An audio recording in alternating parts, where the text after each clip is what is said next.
मैं जेल में जाता हूं, इनका ख्याल है कि ये जेल में जाएगा तो सब कुछ चुप है। आपको किसी सूरत घरों में डर के बैठना नहीं चाहिए। वो इकबाल का एक शेर है कि है जुर्मे ज़ईफ़ी की सजा मर्ग मफाजात, बुज़दिली की सजा ही मौत है। बुतों से तुझे उम्मीदें, खुदा से ना उम्मीदी।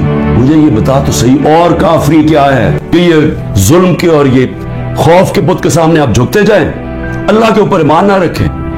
मैं जैसा भी जिंदगी मैंने गुजारी है, मैं कोई फरिश्तों की जिंदगी नहीं गुजारी, लेकिन मैं अल्लाह का शुक्र करता हूं कि उसने मुझे ईमान दिया है, और ईमान की कुव्वत सब कुव्वतों से ऊपर होती है। अल्लाह ने ला इलाहा इल्लल्लाह दिल में डाल दी है, इसलिए मुझे खौफ नहीं है। हर चीज के लिए तैयार हूं, आप भी तैयार हो।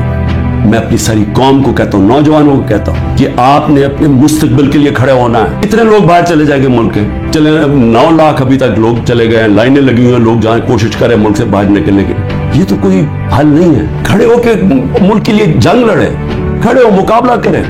भागना तो सबसे आसान काम है। मैं पहले जरदारी नहीं बाहर भाग जाता था, नवाज शरीफ जब ऑपोजिट बाहर भाग जाते थे, मैं क्यों नहीं बाहर भाग रहा? क्योंकि मैं इस मुल्क से, ये है मेरा मुल्क, मैं क्यों मुल्क छोड़ के जाऊं? मैंने कोई चोरी नहीं की, मैं क्यों ना केसेस लड़ूं? मैं क्यों बाहर भागूं?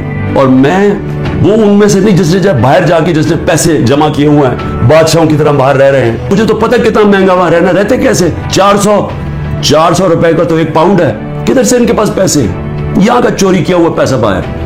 यहीं रहेंगे, यहां लड़े, खड़े होंगे पुरअमन तरीके से, मुल्क में तोड़ फोड़ नहीं करेंगे, लेकिन हम ये वाजे कर देंगे कि हम हमारे मोहम्मद मुस्तफ़ा नबी सल्लल्लाहु अलैहि वसल्लम की उम्मत है। हम ला इलाहा इल्लल्लाह में मानने वाले लोग हैं। अल्लाह जब किसी को ईमान देता है, उनके खौफ दूर कर देता है। हम खौफ की जंजीर तोड़ बैठे हैं, और हम ये जुल्म किसी सूरत अब कबूल नहीं करेंगे। पाकिस्तान जिंदाबाद।